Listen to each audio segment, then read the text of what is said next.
Selamat pagi saudara dan saudari. Saya benar-benar menemukan bahwa seharusnya kita bersorak-sorai di setiap hari. Saya harap kamu tidak melakukan pengulangan saya dengan berulang kali. Karena selalu ada sesuatu yang layak untuk kita bersorak-sorai. Ada banyak kebenaran yang begitu berharga. Ada banyak hal yang indah yang terjadi pada kita. Dan indahnya rencana Allah di seluruh semesta ini akan masa depan yang mulia serta berkat yang indah dalam kekekalan. Semuanya itu adalah yang layak untuk kita bersorak-sorai. Karena itu adalah yang berkaitan erat dengan kamu dan saya, baik di bumi ini maupun dalam kekekalan. Dan Tuhan telah memberikan kita yang terbaik, kekekalan yang paling berharga dan yang abadi yang bersama-sama dengan Tuhan.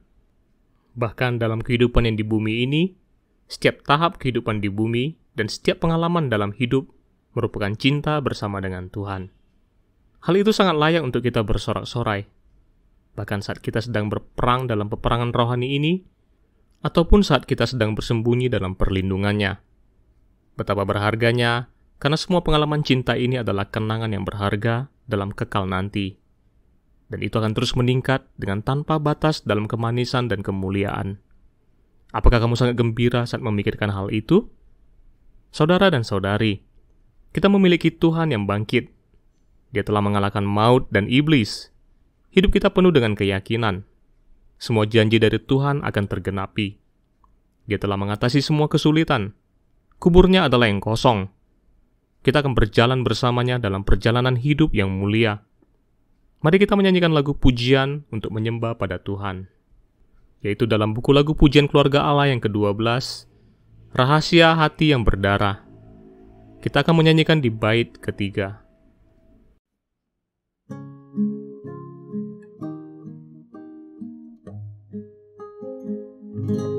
Burung kicau dan bunga mekar, bunga pink membuka jalan,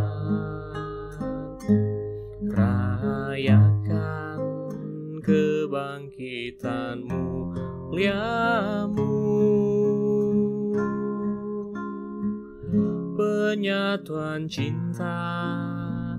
Musim semi tak berakhir, hatimu selamanya panggilku, ceburkan diri ke pangkuanmu, tempat istirahatku, bernaung di sayapmu.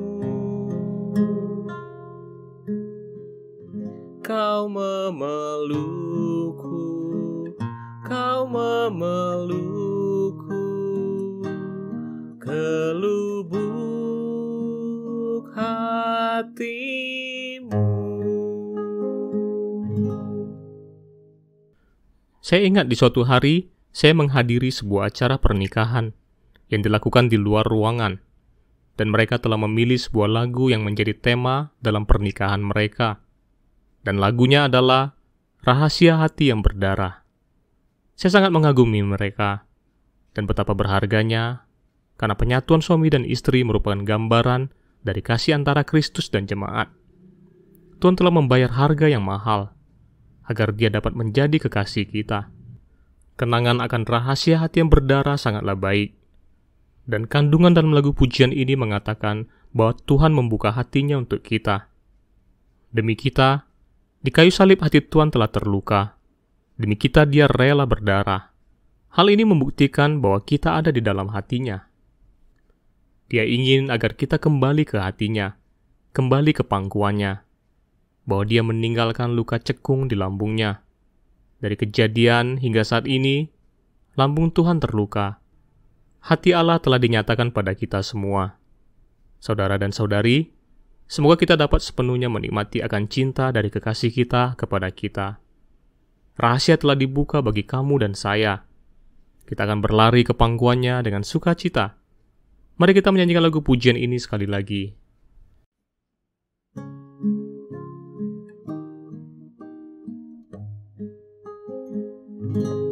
Burung kicau dan bunga mekar, bunga pink membuka jalan. Rayakan kebangkitan-Mu, muliamu,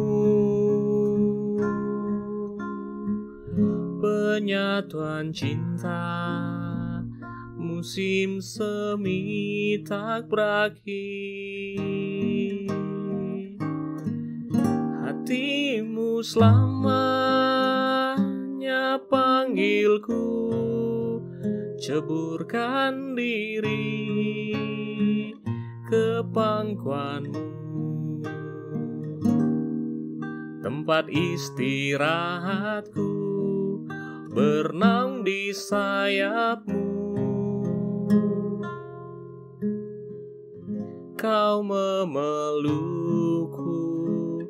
Kau memelukku ke lubuk hati-Mu. Saya harap setelah menyanyikan lagu pujian ini, kamu dapat menenangkan diri untuk menyembah pada Tuhan. Di sini saya juga akan melakukan penyembahan yang singkat. Tuhan, betapa berharganya karena Engkau telah datang dari surga ke bumi dan menjadi seorang manusia bagi kami untuk selamanya. Engkau turun ke bumi untuk mencari kami. Engkau datang untuk membayar harga yang mahal bagi kami. Engkau membeli kami dengan darah-Mu, untuk meminang kami, untuk menjadi pengantin-Mu selamanya. Hati-Mu sangat rindu untuk bersama dengan kami selamanya. Ini adalah rahasia hati-Mu. Betapa berharganya, karena hati-Mu telah terluka dan berdarah. Kau telah membuka lebar hati dan kasih-Mu kepada kami. Ya Tuhan, Kau telah membuang segala penghalang antara Engkau dan kami. Itulah alasannya mengapa Engkau membayar harga yang begitu mahal untuk mendapatkan kami. Terima kasih, karena telah membuka rahasia cinta-Mu ini yang sejak dari dulu melalui hati-Mu yang berdarah. Ya Tuhan, agar kami dengan penuh keberanian datang ke dalam pangkuan-Mu, untuk sepenuhnya menikmati cinta dari Sang Kekasih. Tuhan, semoga Engkau memberkati kami.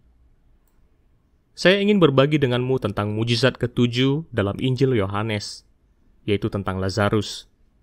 Ia telah bangkit dari kematian. Mujizat ini begitu luar biasa, karena bukan hanya manusia yang dibangkitkan dari kematian, namun adalah seorang manusia yang telah meninggal selama 4 hari. Bahkan ada yang menduga bahwa jasadnya sudah mulai membusuk. Dia telah meninggal selama 4 hari, namun Tuhan masih dapat menghidupkannya kembali. Ini menunjukkan bahwa Tuhan adalah yang hidup. Jika berbicara tentang Lazarus, maka kita tidak dapat mengabaikan kedua saudara perempuannya. Dalam Perjanjian Baru, Lazarus dan kedua saudara perempuannya sangatlah dekat dengan Yesus. Dari Injil Yohanes disebutkan, Yesus mengasihi Marta dan saudara perempuannya dan Lazarus. Jadi, kamu dapat melihat bahwa mereka tidak hanya bertemu dengan Yesus. Yesus mengasihi, dan kamu dapat melihat bahwa ini bukanlah yang pertama atau yang kedua kalinya mereka bertemu satu dengan yang lain. Mereka telah memiliki persekutuan yang erat dengan Tuhan, dan mereka bertiga memiliki karakter yang sangat berbeda. Alkitab tidak pernah menyebutkan Lazarus berbicara sepatah kata pun. Lazarus adalah yang termuda, dan kedua saudara perempuannya adalah yang cukup tangguh. Mungkin dia sedikit pendiam dan tidak banyak berbicara. Namun sungguh berharga, dia masih dapat dengan berani untuk bersaksi bagi Tuhan. Dan Lazarus telah bangkit dari kematian. Hal itu tidak hanya menunjukkan pada kita akan kuasa Allah, namun kita juga bisa melihat akan emosi dari Tuhan. Ada sebuah ayat yang sangat singkat dalam Injil Yohanes, yaitu, "Maka menangislah Yesus," sehingga kamu dapat melihat bahwa Tuhan penuh dengan emosi, tidak hanya kepada Lazarus atau saudara perempuannya, tapi juga karena digerakkan oleh orang-orang di sekitar. Saya yakin bahwa dia juga berpikir akan menghadapi kematiannya. Kematian telah memisahkan manusia dari manusia, dan emosi itu menjadi pecah jika Tuhan Yesus tidak menyelesaikan keselamatan. Meskipun hubungan antara manusia itu dalam, namun dosa manusia belum dapat diselesaikan. sama seperti halnya Lazarus dan kedua saudara perempuannya, akan dipisahkan untuk selamanya. Betapa berharganya, karena sejak dari semula Tuhan telah bertekad untuk meminum cawan pahit bagi kita. Dia ingin menyelesaikan masalah dosa, sehingga kita dapat kembali kepada Bapa dan Tuhan, untuk menikmati cinta dan kasih sayang yang tertinggi. Saya tidak akan mengatakan terlalu banyak sekarang. Bagaimana kalau kita bersama-sama membaca beberapa ayat? Saya harap kamu sendiri dapat membaca keseluruhan pasal 11 dalam Injil Yohanes ini. Jadi, mari kita membaca di Injil Yohanes pasal 11 ayat 35-44. Maka menangislah Yesus. Kata orang-orang Yahudi, "Lihatlah, betapa kasihnya kepadanya." Tapi beberapa orang di antaranya berkata, "Ia yang memelekkan mata orang buta, tidak sanggupkah ia bertindak, sehingga orang ini tidak mati?" Maka masgula pula hati Yesus. Lalu ia pergi ke kubur itu. Kubur itu adalah sebuah gua yang ditutup dengan batu. Kata Yesus, "Angkat batu itu." Marta, saudara orang yang meninggal itu, berkata kepadanya, "Tuhan, ia sudah berbau, sebab sudah 4 hari ia mati." Jawab Yesus, "Bukankah sudah kukatakan kepadamu, jikalau engkau percaya, engkau akan melihat kemuliaan Allah?" Maka mereka mengangkat batu itu. Lalu Yesus menengadah ke atas dan berkata, "Bapa, aku mengucap syukur kepadamu karena engkau telah mendengarkan aku. Aku tahu bahwa engkau selalu mendengarkan aku. Tetapi oleh karena orang banyak yang berdiri di sini mengelilingi aku mengatakannya supaya mereka percaya bahwa engkaulah yang telah mengutus aku." Dan sesudah berkata demikian, berserulah ia dengan suara keras, "Lazarus, marilah keluar." Orang yang telah mati itu datang keluar. Kaki dan tangannya masih terikat dengan kain kapan, dan mukanya tertutup dengan kain peluh. Kata Yesus kepada mereka, "Bukalah kain-kain itu dan biarkan ia pergi." Ayat ini menyebutkan bahwa Yesus pergi ke Betania, rumah Lazarus, dan kemudian Tuhan Yesus pergi ke kuburan.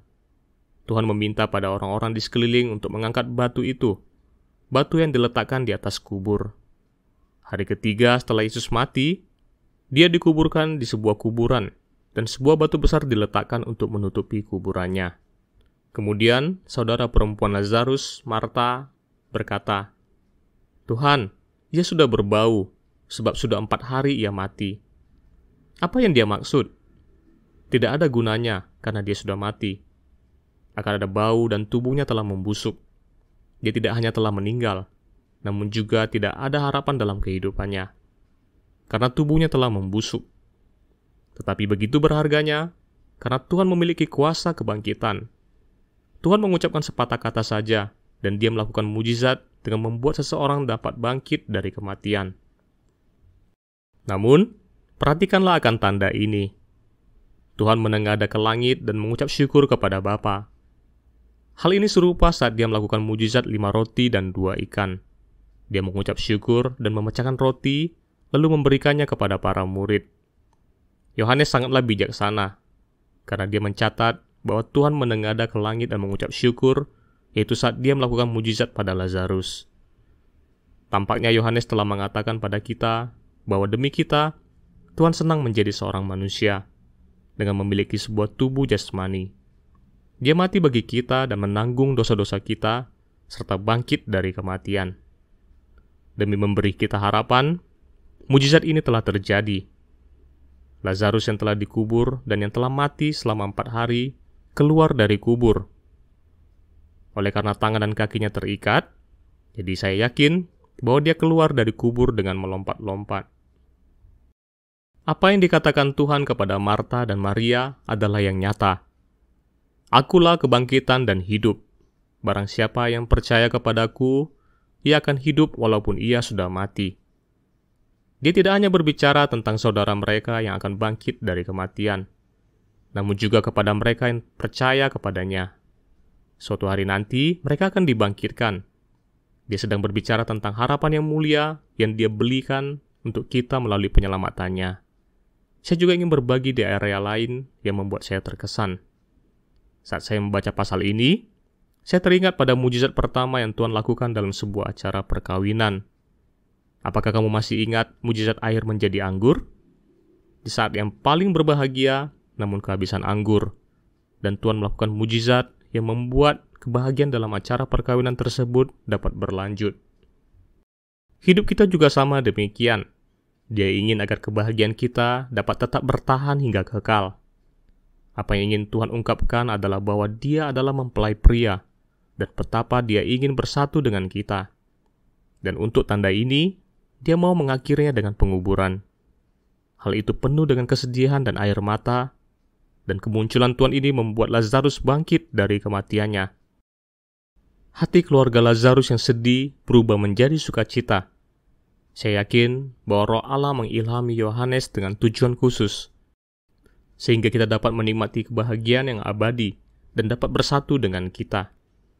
Tuhan membangkitkan kita dari kematian, sehingga kita dapat memiliki kehidupan yang kekal. Kita telah melepaskan kain kabung dan mengenakan kain sukacita. Namun, demi kita Tuhan telah menerobos kematian.